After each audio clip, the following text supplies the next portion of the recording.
수도권 감염은 사우나와 실내 체육시설 등 일상 공간 내 감염이 여전하죠. 네, 그렇습니다. 전파력이 큰 델타 변이 바이러스가 확산하는 영향이 큽니다.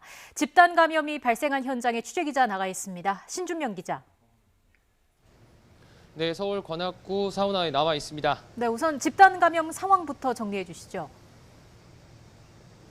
네, 이곳에서 발생한 집단 감염과 관련해 서울시가 현재까지 파악한 누적 확진자는 120명에 달합니다.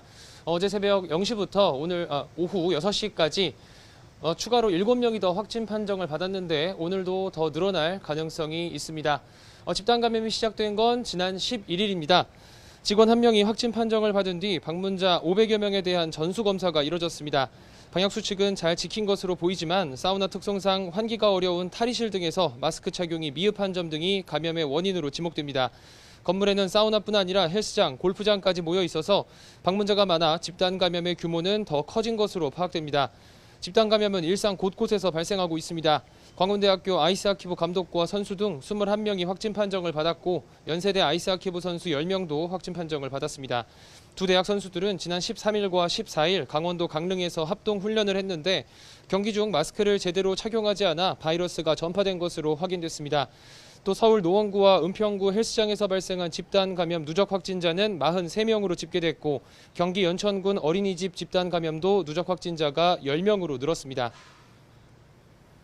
네, 개인 간 접촉이 늘고 있는데 델타 변이 바이러스 비율도 높아지고 있죠. 네, 그렇습니다. 수도권뿐만 아니라 전국에서 확진자가 발생하고 있는 이번 4차 대유행은 일상 공간에서 개인 간 전파라는 특징을 보이고 있습니다. 1차 대유행은 대구 지역 신천지 신도들을 중심으로 진행됐고 2차 대유행은 8.15 광복절 집회와 사랑제일교회 신도들을 중심으로 발생한 것과는 다소 차이가 있습니다. 방역당국이 최근 4주간 감염 경로를 살펴본 결과 가족과 지인, 직장 등 소규모 접촉 감염이 증가한 것으로 파악됐습니다. 지난 한 주간 감염 경로는 확진자 접촉 비중이 48.1%로 절반에 가깝습니다.